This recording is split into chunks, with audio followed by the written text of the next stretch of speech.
Alors, ce matin, c'est ça, j'ai un message. J'ai un message qui s'intitule « Comment Dieu nous voit-il ». Puis ce que je veux ce matin, ce qui est mon objectif, mon but, c'est vraiment que je voudrais qu'on réalise la vision victorieuse que Dieu a de nous. Puis je voudrais aussi qu'on soit capable de saisir les armes que Dieu nous a données pour lutter contre l'ennemi qui, lui, veut nous priver de cette vision-là. Amen. Alors, vous êtes-vous déjà posé cette question-là? Comment Dieu me voit-il? Est-ce que vous vous êtes déjà posé la question, Seigneur, ou vous avez déjà posé la question, Seigneur, Seigneur, comment me vois-tu? Si oui, comment vous pensez qu'il vous voit? Puis sinon, est-ce que c'est une question importante à se poser? Ce matin, je voudrais vous inviter à poser cette question-là au Seigneur, dans votre cœur. Seigneur, comment me vois-tu?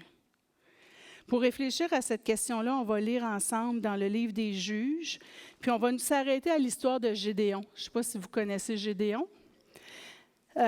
Puis on va s'arrêter au moment où est-ce que Gédéon rencontre l'ange de l'Éternel, avant qu'il devienne un grand leader militaire, puis qu'il libère son peuple des attaques des Médians. Alors, on va lire ensemble dans Juges 6, les versets 12 à 16. L'ange de l'Éternel lui apparut et lui dit, « L'Éternel est avec toi, vaillant héros. » Gédéon lui dit, « Ah, mon Seigneur, si l'Éternel est avec nous, pourquoi toutes ces choses nous sont-elles arrivées? Et où sont tous ces prodiges que nos pères nous racontent quand ils disent, « L'Éternel ne nous a-t-il pas fait monter hors d'Égypte? » Maintenant, l'Éternel nous abandonne et il nous livre entre les mains des Médians. L'Éternel se tourna vers lui et lui dit, « Va avec cette force que tu as et délivre Israël de la main de Madian. N'est-ce pas moi qui t'envoie? » Gédéon lui dit, « Ah, mon Seigneur, avec quoi délivrerai-je Israël? Voici ma famille est la plus pauvre de Manassé, et je suis le plus petit de la maison de mon père. » L'Éternel lui dit, « Mais je serai avec toi, et tu battras Madian comme un seul homme. » Alors, Seigneur, je prie ce matin vraiment que tu ouvres nos cœurs, Seigneur, que tu ouvres nos yeux à la vision victorieuse que tu as de nous, Seigneur Dieu, pour que nous puissions saisir pleinement l'appel que tu portes, que tu places sur chacune de nos vies, Seigneur Jésus. Je te prie que je puisse bien partager ta parole, Seigneur. Je le fais pour toi, Seigneur, pour ta gloire. Je le fais aussi pour mes frères et sœurs, Seigneur. Bénis ce moment qu'on va passer ensemble, Seigneur Dieu. Amen. Alors, on va voir trois choses. On va voir premièrement comment Gédéon se voit, comment Dieu voit Gédéon, puis ensuite comment Dieu nous voit. Ça va? OK, parfait. Alors, Gédéon, lui, il se voit comme abandonné de Dieu. Hein? Il dit, « Maintenant l'Éternel nous abandonne et nous livre dans les mains de Madian. » C'est pas trop une bonne place, hein? C'est pas trop une bonne place à être dans sa vie. Au moment où est-ce que Gédéon rencontre l'ange de l'Éternel, il faut comprendre que les Israéliens, les Juifs sont entourés de 135 000 Madians. Okay? Les Madians, c'était des Bédouins, des nomades qui, à chaque année, depuis 7 ans, à chaque année, venaient entourer Israël, puis ils volaient les récoltes, les animaux, ils attaquaient les gens, ils semaient la mort, la pauvreté et la peur chez le peuple juif. Les Juifs, eux autres, avaient abandonné Dieu. Comme on le voit souvent dans le livre des Juges, Pasteur Luc en avait parlé, vous savez, c'est comme des cycles. Les gens abandonnent Dieu, après ça, ils se repentent, Dieu envoie, c'est des cycles. Alors là, on est dans un cycle. Et au moment où l'Éternel va se présenter à Gédéon, les Juifs ont abandonné Dieu. Ils ont même commencé à élever des statues à Baal. Alors, c'est dans ce contexte-là, après avoir envoyé un prophète, que Dieu va rencontrer Gédéon. Gédéon, c'est qui? Gédéon, c'est un petit fermier juif. Puis pour nourrir sa famille, il a décidé de se cacher dans une cuve à vin. Il est en train de battre le blé. Il se cache pour se protéger des Madians. D'accord? Puis c'est dans ce moment-là de solitude de la vie quotidienne que l'ange va lui apparaître. Alors que l'ange le salue en lui assurant que l'Éternel est avec lui, Gédéon, qu'est-ce qu'il va faire, lui? Il va se mettre à se plaindre. Il n'entend pas la salutation de l'ange. Il va se mettre à se plaindre puis il va dire que Dieu les a abandonnés. Gédéon lui dit, « Ah, mon Seigneur, si l'Éternel est avec nous, pourquoi toutes ces choses nous sont-elles arrivées? Maintenant, l'Éternel nous abandonne et il nous livre entre les mains de Madian. » La chose que Gédéon oublie de faire, par exemple, c'est de reconnaître que c'est le peuple qui s'est éloigné de Dieu, qui a abandonné le Seigneur. Mais pourtant, l'ange, lui, continue à l'encourager.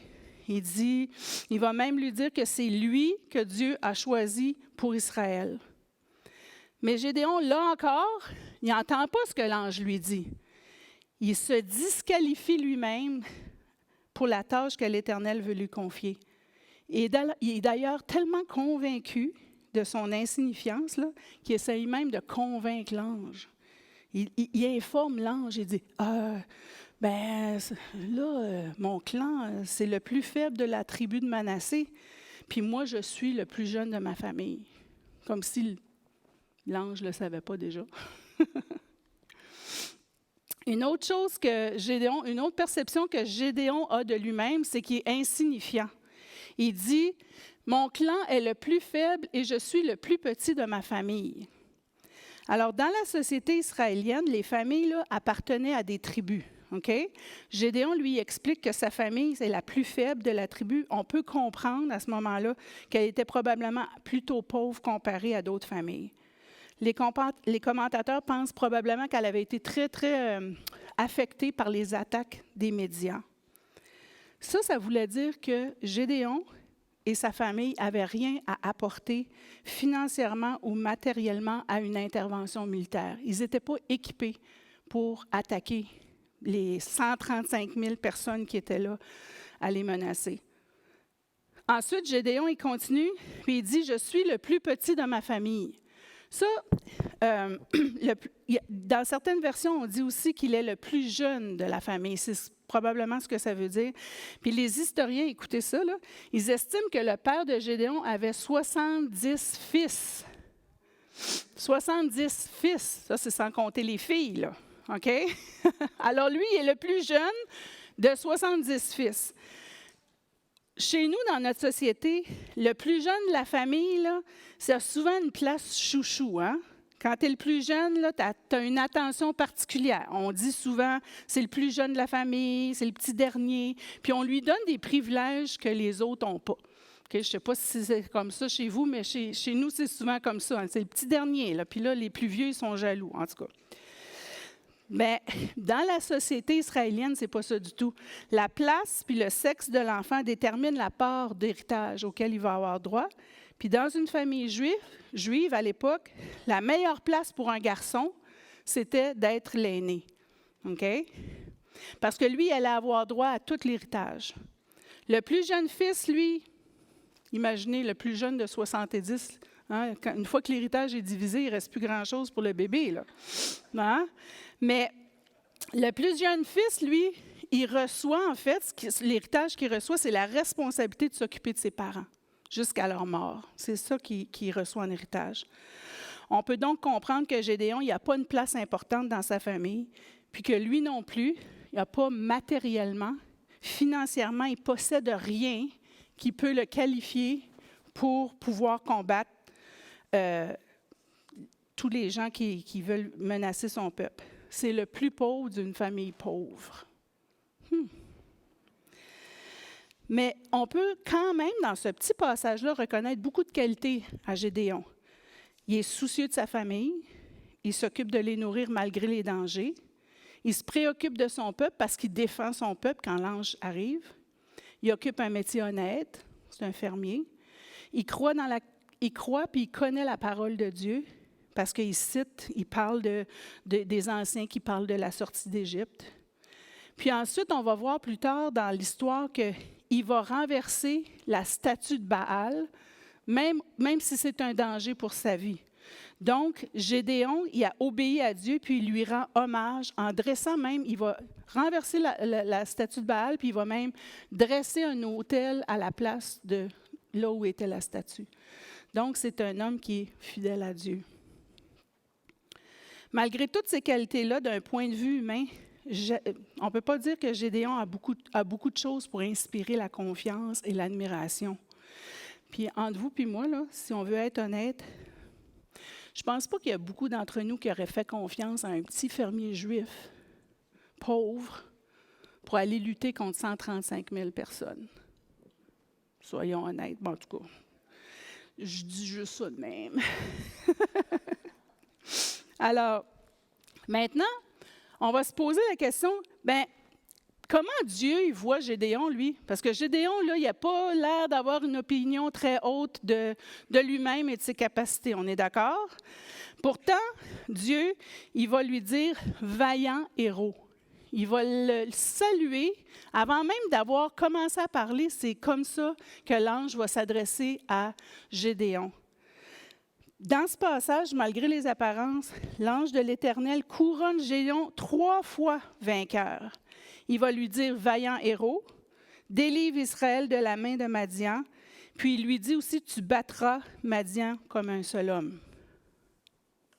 Il va aussi l'assurer 3 fois de la présence de Dieu à ses côtés. « L'Éternel est avec toi, n'est-ce pas moi qui t'envoie?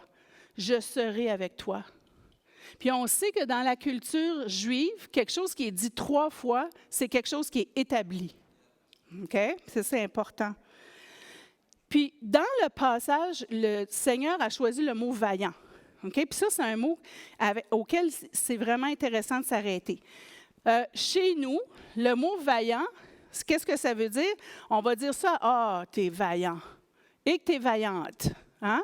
Quelqu'un qui est vaillant, c'est quelqu'un qui est travaillant, qui a du cœur à l'ouvrage, puis qui s'investit complètement dans une activité. On est d'accord?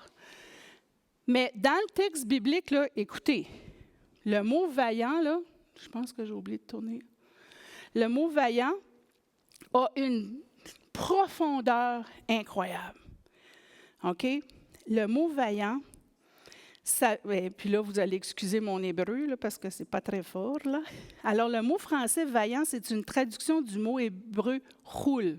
Ça, c'est M. Germailleux qui m'a dit que ça se prononçait comme ça. « Roule ». Ce mot, ça vaut la peine qu'on s'y attarde parce que ça nous révèle une grande leçon sur la manière dont Dieu nous voit. Gédéon, dont Dieu voit Gédéon.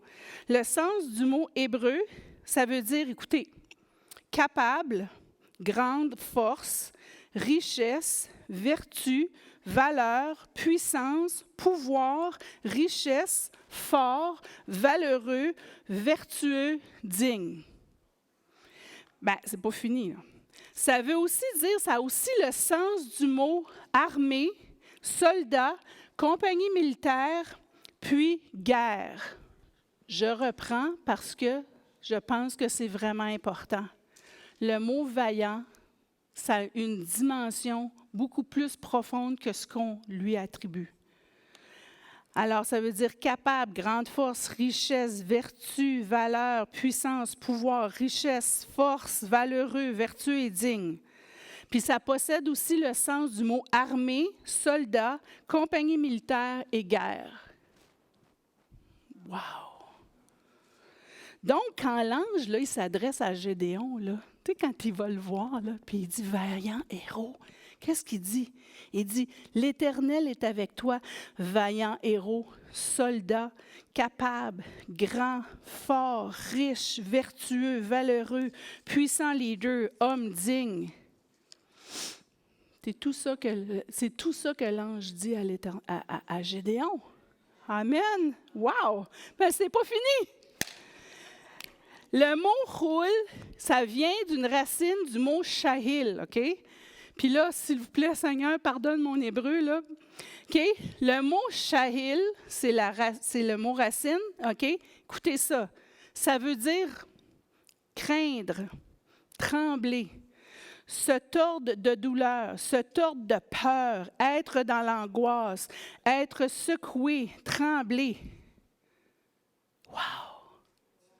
Ça fait que quand l'ange de l'Éternel, il parle à Gédéon, là, il dit, « L'Éternel est avec toi, vaillant héros, soldat, capable, grand, fort, riche, vertueux, valeureux, puissant leader, digne. Mais je sais aussi que tu es craintif, tremblant, tordu de peur, apeuré, angoissé, mais je suis avec toi et je te choisis. » Amen. Woo! Hein, Seigneur, hein? Il n'y a pas de mots inutiles dans la Bible. Hein? Alors, Dieu, là, il vient à Gédéon dans sa situation actuelle, hein? Dans la solitude d'une activité ordinaire et quotidienne. Puis ça, le Seigneur, il fait ça souvent avec nous aussi. Hein? Il le voit caché, là, apeuré, entrer dans une cuve à vin à essayer de nourrir sa famille. Mais il le voit aussi avec ses limites, avec le peu de force qu'il a. Hein? Mais Dieu, il le voit aussi comme un vainqueur. Puis il le couronne déjà vaillant et libérateur de son peuple, avant même qu'ils ont commencé à parler. Amen! Amen! Alléluia! Comment Dieu voit Gédéon aussi? Il le voit comme un homme de foi. Hein? C'est un homme imparfait, mais c'est un homme de foi, Gédéon. Puis en regardant toute l'histoire de Gédéon, on est obligé de constater que c'est un homme imparfait. Il n'écoute pas le message de l'ange, il se plaint, il semble douter, il a besoin d'être rassuré. Mais ce qui compte le plus dans cette histoire, ce n'est pas les manquements, les doutes ou la peur, c'est la foi que Gédéon a en Dieu. Amen. Dans l'histoire, on voit que le père de Gédéon est encore vivant. Hein? Puis selon la tradition juive de l'époque, ça aurait dû être le père qui aurait reçu la visite de l'ange. Puis c'est le père qui aurait dû recevoir cette mission-là d'aller libérer Israël. Mais c'est aux plus petits des plus petits que l'ange confie cette prestigieuse mission-là. C'est le père. Pourquoi? Parce que le père avait cédé aux influences des peuples qui entouraient les Juifs en élevant une statue pour Baal. J'ai appris hier que Baal, c'est un démon, OK? C'est un petit dieu, c'est un démon. Et savez-vous, c'est quoi sa job à Baal? C'est détourner les peuples de Dieu, OK?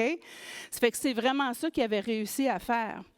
Puis lui, Gédéon, il a prouvé sa fidélité à Dieu en risquant sa vie, puis en renversant la statue de Baal, parce qu'un petit peu plus loin dans l'histoire, il va, puis Dieu lui demande d'aller renverser la statue de Baal, puis il va le faire.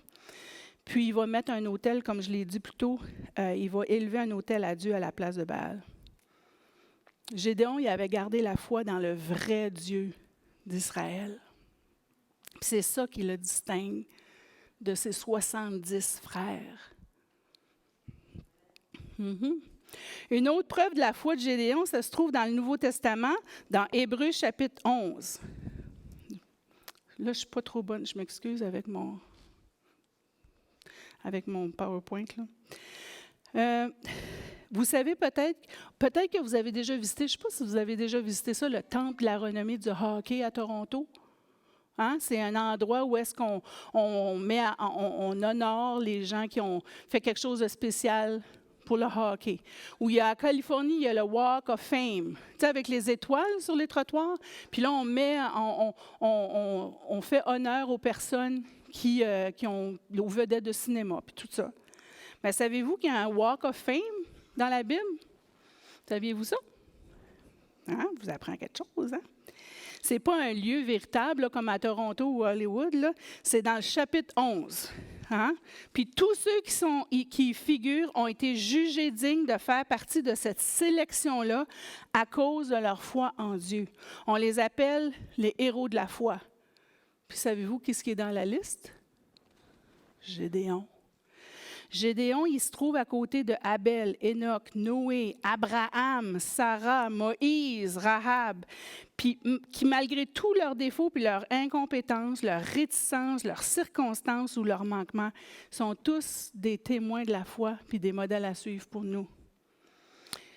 Oui, ils sont tous des modèles à suivre parce que tous ont gardé la foi malgré toutes les difficultés. Amen. Ça nous dit dans Hébreux 12, 1, 2, ça nous dit, nous donc aussi, puisque nous sommes environnés d'une si grande nuée de témoins, on est entourés, vous et moi, là, On est entouré d'une nuée de témoins. Ça, c'est Gédéon, entre autres. Hein? Nous rejetons tout fardeau et le péché qui nous enveloppe si facilement et courons avec persévérance dans la carrière qui nous est ouverte, ayant les regards sur Jésus. On est dans la carrière que Dieu nous appelle, dans l'appel que Dieu nous fait. On est entouré par ces témoins-là. Amen? Puis ils nous encouragent, c'est ceux qui nous encouragent. Hein? Alors, si on avait posé la question à Gédéon, « Gédéon, comment Dieu te voit-il? » Qu'est-ce qu'il aurait répondu? Probablement, je suis un petit fermier pauvre, je n'ai pas grand statut social, je suis issu d'une famille pauvre, je suis opprimé, je suis un juif opprimé, entouré par des ennemis, abandonné de Dieu, mais je crois encore au Dieu d'Israël. Amen. Alors, si je vous posais la question, comment Dieu vous voit-il? Quelle vision Dieu a-t-il de nous? Puis avant d'aller plus loin, je veux juste qu'on se rappelle que c'est grâce à Jésus. Hein? Tout ce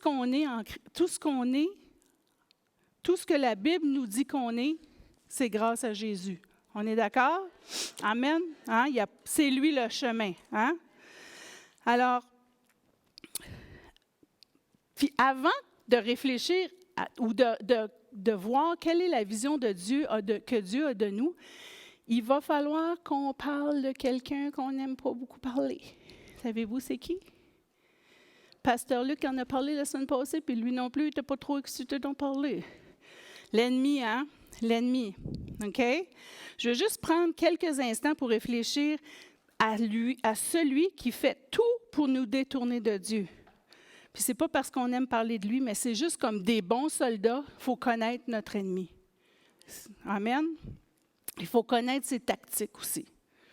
Alors, quand vous êtes entré dans le royaume de Dieu, là, vous avez quitté celui de Satan. OK? Mais vous avez gagné un ennemi, par exemple. Vous avez gagné un adversaire féroce, puis dont le seul but, c'est de détruire, voler, dévorer. Dans 1 Pierre 5,8, on peut lire « Ne vous laissez pas distraire, soyez vigilants. Votre adversaire, le diable, rôde autour de vous comme un lion rugissant. Il cherche quelqu'un qui se laissera dévorer. » On imagine souvent que c'est grâce au physique imposant que le lion réussit à attraper ses proies, mais en fait, le lion, il s'attaque souvent à des proies qui sont plus rapides que lui, puis qui sont plus fortes que lui parce qu'elles vivent en troupeau. D'accord? Ça fait que lui, là, il sait qu'il ne peut pas vaincre juste en se fiant sur sa force physique. Hein? Ça fait qu'il est patient. Le lion, il est patient. Il observe ses victimes. Il les suit. Il attend qu'une d'elles se sépare ou s'isole du groupe.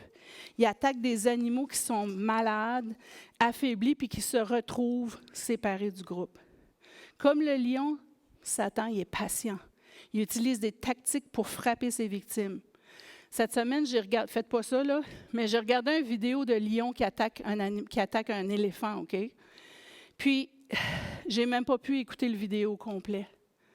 Mais ça m'a fait réaliser vraiment la laideur des attaques de l'ennemi sur son peuple. OK? J'ai regardé cette vidéo-là, puis il y avait plusieurs lionnes, puis elles se sont attaquées à une éléphante. L'éléphante était distraite, là. Puis là, elle s'est comme séparée involontairement du groupe. Puis là, elles l'ont entourée, puis là, elles se sont mis à le blesser, la frapper, la mordre, jusqu'à temps qu'elle est tombée, puis là, elles l'ont achevée. Mais c'est exactement ce que l'ennemi fait. C'est exactement ça. Combien de personnes qu'on connaît qui se sont laissées distraire, qui se sont éloignées du groupe. Hein? On en connaît tous, malheureusement. Satan, il utilise plusieurs tactiques pour nous isoler, puis le doute, c'est probablement la tactique la plus efficace qu'il utilise, puis c'est d'ailleurs celle-là qu'il a utilisée avec Adam et Ève. Hein? Es-tu sûr que le Seigneur a vraiment dit ça? Puis moi, je suis sûre que l'ennemi était dans les oreilles de Gédéon, qui murmurait, « Es-tu sûr que c'est à toi que l'ange s'adresse? T'es pauvre, ta famille est misérable, ton père adore Baal, t'es pas faite pour lutter contre tes adversaires. » Malheureusement, tant qu'on va être sur cette terre, il va falloir nous battre contre l'ennemi qui cherche à nous isoler pour mieux nous abattre. Puis dans Éphésiens chapitre 6, ça dit « Au reste, fortifiez-vous dans le Seigneur et par sa force toute puissante, revêtez-vous de toutes les armes de Dieu afin de pouvoir tenir ferme contre les ruses du diable. Car nous n'avons pas à lutter contre la chair et le sang, mais contre les dominations, contre les autorités, contre les princes de ce monde des ténèbres, contre les esprits méchants dans les lieux célestes. » Alors, ça, c'est notre ennemi. Mais, ça, c'est comme le côté un peu plate, là, mais il y a une bonne nouvelle, ça s'en vient, là. Alors, sachant que Dieu voit dans un petit fermier juif un grand chef militaire, un leader national, si je vous reposais la question à vous, là, comment Dieu vous voit-il? Est-ce que votre réponse serait plus différente, plus nuancée, plus profonde? La réponse à cette question se trouve évidemment dans la parole de Dieu. Si vous avez reçu Jésus comme votre sauveur, vous êtes devenu une nouvelle créature. Dieu vous a revêtu d'un nouveau manteau et il vous a couvert d'un manteau de délivrance. C'est dans Ésaïe 61. « Car il m'a revêtu des vêtements du salut et il m'a couvert d'un manteau de délivrance. » Si vous êtes soumis à l'autorité de Dieu, vous êtes entrés dans son royaume. Vous vous êtes placés sous sa protection. Vous vous êtes réfugiés sous ses ailes, à l'abri de ses ailes, comme nous pouvons lire dans le psaume 91, « Il te couvrira de ses plumes et tu trouveras un refuge sous ses ailes. Sa fidélité est un bouclier et une cuirasse. » On n'a pas besoin d'avoir peur de l'ennemi, mais il faut se mettre sous les ailes du Seigneur. Si Jésus est votre sauveur, là, frères et sœurs, vous êtes sauvés, justifiés, unis à Dieu grâce au Saint-Esprit. Vous êtes membres de son corps, l'Église. Vous êtes saints, adoptés, enfants de Dieu, amis de Christ. Vous êtes rachetés, libérés, assurés, inséparables de Dieu. Ah, je n'ai pas fini. Vous êtes marqués du sceau de Dieu, cachés en Christ et en Dieu, citoyens du royaume. Vous avez reçu un esprit de force, d'amour et de sagesse. Vous êtes le sel de la terre, une branche greffée à la vigne. Vous êtes choisis, nommés pour porter des fruits. Vous êtes le témoin personnel de Christ. Vous êtes le temple du Saint-Esprit, ministre de la réconciliation, assis à la droite de Christ dans les hauts lieux, ouvrier de Dieu, fortifié, réconcilié, victorieux, protégé. Vous avez reçu la foi, la paix, la protection, l'espérance et l'assurance. Vous êtes complet en Christ. Amen. Alléluia. Alléluia. Puis ça, c'est juste un acompte, un échantillon de tout ce qu'on est en Dieu, puis de tout ce dont on va jouir quand on va être dans sa présence. Amen. Hein? Alors, on a un ennemi, mais on a aussi un Dieu qui nous a outillés pour combattre. Alors, vous savez, l'armée, là, quand ils envoient leurs soldats, là, elle les envoie, elle les prépare, elle les équipe. On est d'accord? Dieu nous a donné des outils pour lutter contre l'ennemi. Et tout au long de l'histoire de Gédéon, nous pouvons voir que Gédéon, là, allez lire les Gédéons, allez lire l'histoire. Là. Vous allez voir, tout le long de l'histoire, là, il est resté collé au Seigneur. Il parle à Dieu, il prie, il partage ses craintes, il pose des questions, il partage ses angoisses. Puis Dieu, qu'est-ce qu'il fait, lui? Il le rassure, l'apaise, le fortifie. Puis Gédéon, lui, se soumet, puis il se réfugie sous les ailes du Seigneur. Amen. Alors, la première chose qu'il faut faire, ça dit dans Jacques 4,7, « Soumettez-vous à Dieu. Résistez au malin et il fuira point de vous. » Avant même de penser de résister au malin, là, on ne peut pas le faire tout seul. Il faut qu'on se soumette à Dieu. Il faut qu'on se mette sous son autorité. Hein? Dans plusieurs passages de la parole, quand ça parle de Satan, les auteurs, ils nous encouragent. Ils disent, restez vigilants, ne vous laissez pas distraire, fortifiez-vous, revêtez les armes du Seigneur, parce que Dieu nous a donné une armure dans Éphésiens 6. Ça dit, tenez donc ferme, ayez à vos reins la vérité pour ceinture, revêtez la cuirasse de la justice, mettez pour chaussure à vos pieds le zèle que donne l'Évangile de paix. Prenez par-dessus tout le bouclier de la foi avec lequel vous pourrez éteindre tous les traits enflammés du malin. Et prenez aussi le casque du salut et l'épée de l'Esprit qui est la parole de Dieu. Amen. Amen. Hein? Notre foi en Jésus, là, c'est un bouclier qui nous protège contre les traits du malin. Puis bien souvent, là, les traits enflammés du malin, c'est quoi? Nos pensées. Hein? C'est souvent nos pensées. Hein? La parole de Dieu, c'est une épée tranchante que même Jésus a utilisée quand il était face au diable dans le désert. Quand j'ai décidé 2 ans passés là, de commencer un certificat à l'IBQ, là, à l'Institut biblique du Québec, il y a beaucoup de pensées négatives qui se sont mises à naître dans mon esprit. Ben voyons donc, Josée Larocque Boudreau, tu penses vraiment que tu peux prêcher devant le monde? Qu'est-ce que tu penses que tu es? En bon français, qui penses-tu être? Qu'est-ce que tu penses que tu es, toi?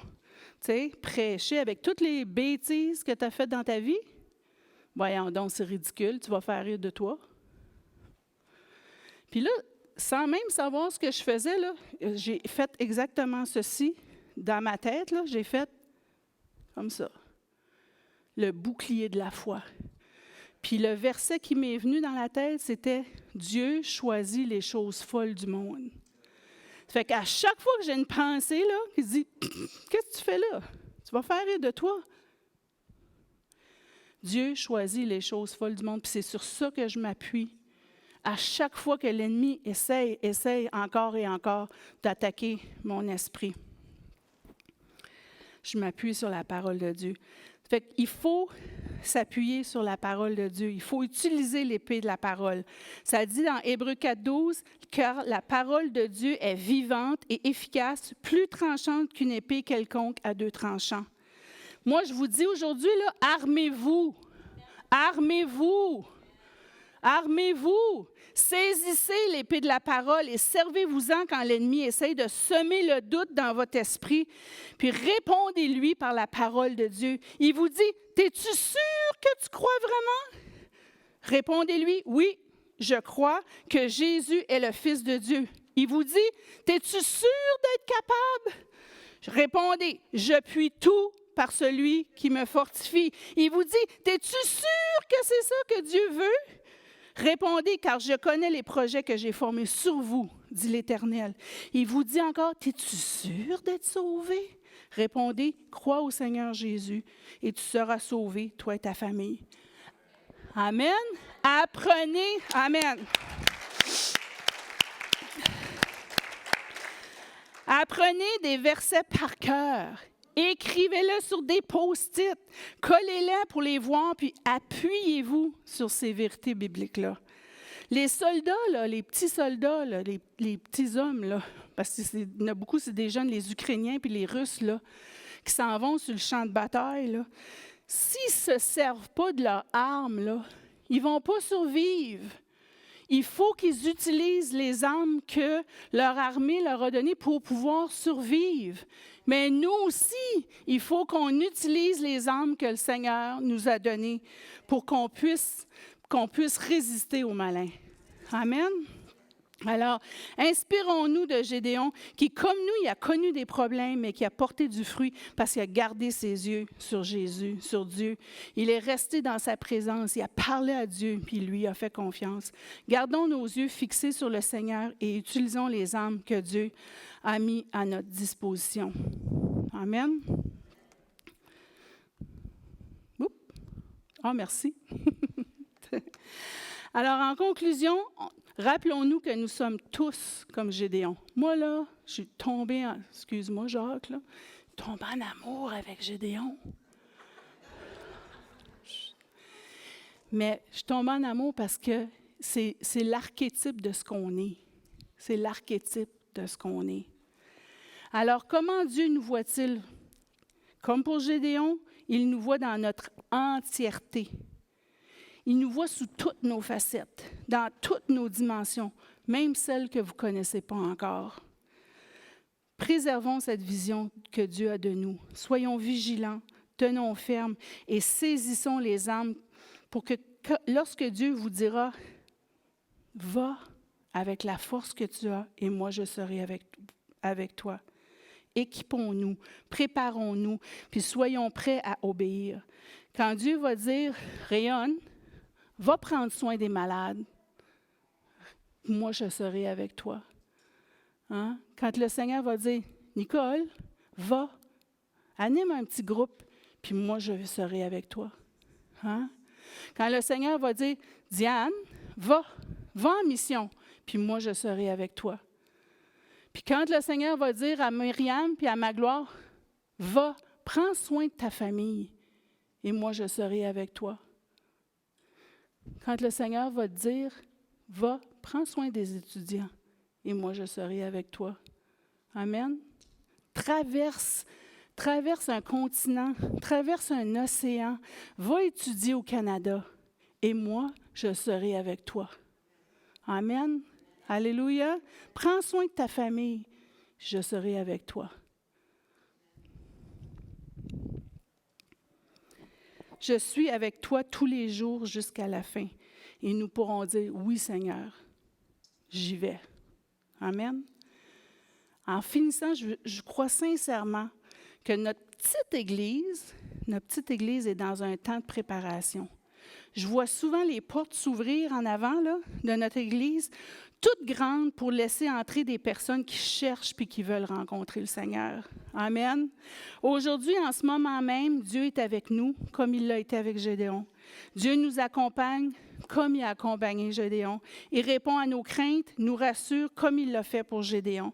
Il nous équipe puis nous prépare. Puis quand les portes vont s'ouvrir, nous aussi, nous aurons un combat à mener différent de celui de Gédéon, mais tout aussi important. Alors, préparons-nous, fortifions-nous les uns les autres, saisissons les armes que le Seigneur met à notre disposition et surtout soyons prêts pour que le Seigneur puisse dire un jour de nous, « Je connais tes œuvres. Voici, parce que tu as peu de puissance et que tu as gardé ma parole et que tu n'as pas renié mon nom, j'ai mis devant toi une porte ouverte que personne ne peut fermer. » Amen. Alléluia. Merci Seigneur. Alors, pour vous accompagner dans votre bulletin, je vous ai préparé une petite feuille.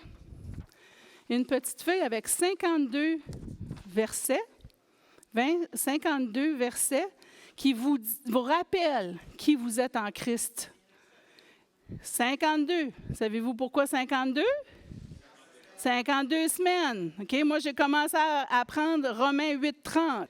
Ceux qu'il a appelés, il les a aussi justifiés. Ceux qu'il a justifiés, il les a aussi glorifiés. Bien, c'est ça. Ça fait que je vous invite, si ça vous tente, de vous armer. Vous savez, quand on fait du tir à l'arc, là, j'en ai fait un peu, on a un carquois en arrière, hein? Puis on prend une flèche, puis là, on fait comme ça, OK? Bien, ça ici, là, c'est 52 flèches à mettre dans votre carquois. Pour que quand l'ennemi vient, là, vous faites comme ça. Dans le nom de Jésus. Amen. Amen. Puis si jamais vous n'avez pas une bonne mémoire, je peux vous dire quelque chose. Si jamais vous n'avez pas une bonne mémoire, puis vous n'êtes pas capable de vous rappeler les versets, là, Jésus, le nom au-dessus de tout nom. Non, dans le nom de Jésus, je rejette cette pensée. Alors moi, je vous invite ce matin, Diane, si tu veux venir, parce que elle, c'est comme ma mentor, hein, c'est mon. Je veux vous inviter ce matin, si vous voulez vous lever, si vous voulez lever la main, qu'on puisse ensemble demander au Seigneur de vraiment nous utiliser, de nous protéger, mais aussi de nous utiliser. Si vous avez le goût de dire au Seigneur, « Seigneur, moi, ce matin, je veux t'offrir mes mains, je veux t'offrir mes pieds, avec tout ce que j'ai, même si je suis tout petit, même si je pense que je suis tout petit, je viens et je t'offre ce que j'ai. Fais ce que tu veux, Seigneur. Fais ce que tu veux de moi, Seigneur. Amen. Fait que si vous voulez vous lever, on va prier ensemble. Hein? On va faire cette prière-là. Tu vas m'accompagner, OK? Alors, merci, Seigneur. Merci pour ta parole, Seigneur. Merci que tout ce que tu mets dans ta parole, Seigneur, c'est pour nous fortifier, nous affermir, Seigneur, nous éduquer, Seigneur Dieu, puis nous montrer à quel point tu nous aimes, Seigneur. Il n'y a rien dans ta parole qui est là par hasard. Il n'y a rien dans ta parole qui est inutile, Seigneur. Tout ce que tu mets dans ta parole, Seigneur, ça nous construit, ça construit notre foi, Seigneur, notre amour pour toi, Seigneur Dieu. Merci, Seigneur, qu'à travers Gédéon, Seigneur, on peut réaliser la vision grandiose et victorieuse que tu as de nous parce que nous avons donné notre vie à Jésus, parce que nous sommes revêtus de son sang, Seigneur. Nous sommes tes outils, Seigneur Jésus. Et ce matin, je viens, Seigneur, humblement, avec tout ce que je connais de moi-même et avec tout ce que tu connais de moi, Seigneur Dieu. Je viens t'offrir ma vie, Seigneur. Je t'offre mes mains, je t'offre ma parole, je t'offre toutes mes facultés, tout ce que je suis, Seigneur. Je te l'offre, Seigneur. Je le dépose à tes pieds, Seigneur Dieu. Merci, Seigneur Jésus, que tu acceptes mon offrande, que tu acceptes de m'utiliser, Seigneur Dieu, que malgré ma petitesse, Seigneur Dieu, tu baisses les yeux vers moi, Seigneur Dieu. Tu m'ouvres ton cœur, Seigneur Dieu, et tu m'appelles, Seigneur, à te servir, Seigneur Dieu. Mets un cœur obéissant dans ma vie, Seigneur Dieu. Fais grandir la confiance que j'ai en toi, Seigneur Dieu, pour que là où tu m'appelles, je puisse dire oui, Seigneur, j'y vais, Seigneur Dieu.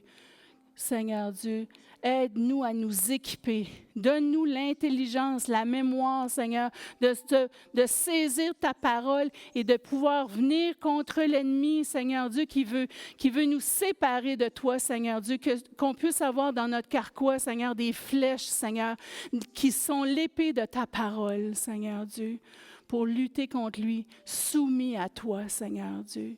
Merci, Seigneur, que tu es un bon berger, mais tu es un bon général aussi. Tu prends soin de tes soldats, Seigneur. Tu nous équipes, Seigneur. Tu nous prépares, Seigneur Dieu. Et Seigneur, je prie pour que nous soyons prêts, Seigneur Dieu. Tous et chacun, Seigneur, que nous soyons prêts le jour où les portes vont s'ouvrir, où ceux et celles qui te cherchent vont rentrer, Seigneur, que nous soyons prêts à les accueillir, Seigneur Dieu, que nous soyons prêts à les accueillir, Seigneur Dieu, à les aider à marcher vers toi, Seigneur Dieu, humblement, toujours avec ton aide, Seigneur Dieu. Tu ne nous abandonnes pas, tu es toujours avec nous, Seigneur, jusqu'à la fin, tu nous l'as promis, Seigneur Dieu. Et Seigneur, merci, Seigneur Jésus. Merci, Seigneur Dieu. Merci pour ce que tu as fait sur la croix qui nous donne toute cette nouvelle identité, Seigneur Dieu, qui nous complète, qui nous rend complets en toi, Seigneur Dieu. Reçois notre prière, Seigneur Dieu. Reçois-la comme de l'encens, comme une bonne odeur, Seigneur, qui vient de nos cœurs, Seigneur Dieu. Et on te remercie. Bénis chacun et chacune qui est ici ce matin. Protège-les sur la route, Seigneur Dieu. Protège-les, Seigneur Dieu. Donne-leur une belle semaine dans ta présence, Seigneur Dieu. Je te remercie, Seigneur Dieu. Alléluia.